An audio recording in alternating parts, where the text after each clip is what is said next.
Good morning, good evening, good afternoon, depending on what part of the world you're watching from. Welcome back to the West Ham Network. I'm Anton, bringing you today's Hammers headlines in association with our good friends over at Knees Up Mother Brown.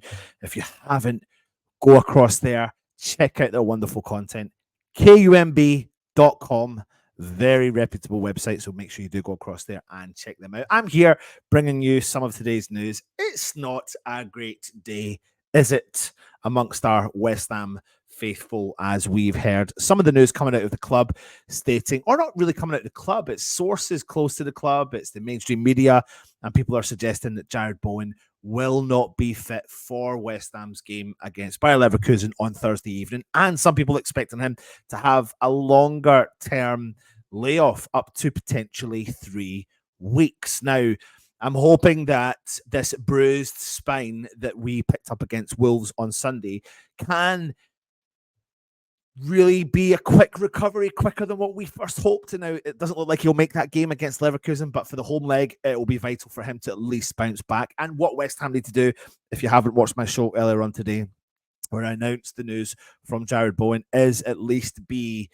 in the competition, fighting with an opportunity to welcome potentially Jared Bowen back for the London Stadium quarterfinal second leg as well. And in addition to that, we will not have Alvarez nor Alphonse Areola. And despite Bayer Leverkusen's brilliance this season, West Ham can be a team that can cause them all sorts of problems. We've been fantastic in European competition, so we know what it's all about, and this will be no mean feat, of course, coming up against the only unbeaten side in Europe's top competition.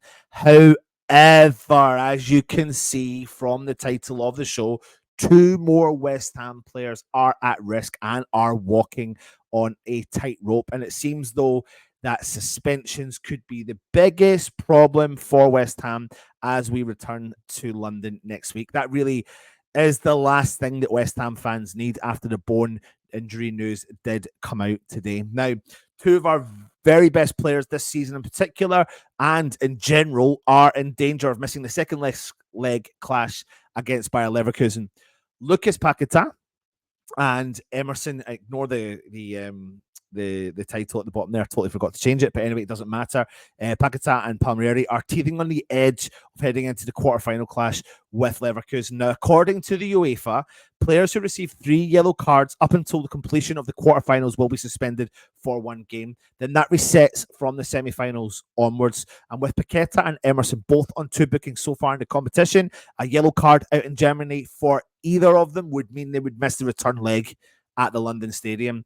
And we are already the underdogs as it is, so we don't need any more issues coming our way. However, if they were to miss the second leg, it really would be a biggest mountain you could climb. They are walking on that tightrope. However, all I will say is I don't want them to sit back and not try. I don't think they will. There are high chances of them probably going to get booking, probably, but we just need to hope that the referee is going to be in some form of favour for us for this Leverkusen game. Do you know what? The bigger they come, the harder they fall. The bigger the problems happen, the harder West Ham have to fight hard to get past this massive feat that we've got coming up our way on Thursday, and let's hope we can. But put your comments in, let me know your thoughts on what I've brought to you today. Now, the last piece of news I want to talk to you about is there's a key detail in relation to Connor Coventry's move to Charlton Athletic this season, and the key detail has come out. Now, listen, there was a lot riding on him being potentially successful at West Ham, a massive West Ham fan. He went on loan to many clubs throughout the lower leagues of the English tiers. But Richard Colley of the London News Online has said that Charlton actually didn't pay a transfer fee in order to bring Connor Coventry to the club, subject to what people had heard over the time. And it's only the fee-related part of the deal that was included was a sell-on percentage. So as a third-tier club, to be able to get a player of his standard from a top flight team is very impressive at no fee.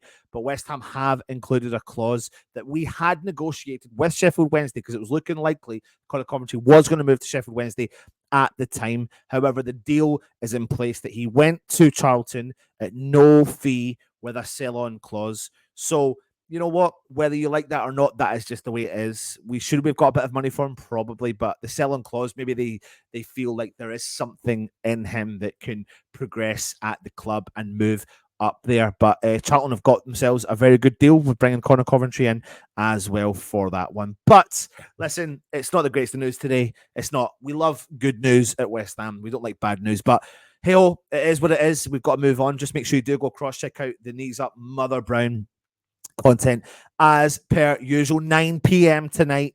You make sure you come onto our channel for some live interactive show from Alex's TikTok takeover, where he will be discussing Moyes balls, Alonso's kryptonite. Is it and will it be Alonso's kryptonite? So make sure you do come across at 9 p.m. and of course check that out as well. And that's it. Yeah, I'll bring to the end of the Hammers headlines. KUMB.com. Take it easy.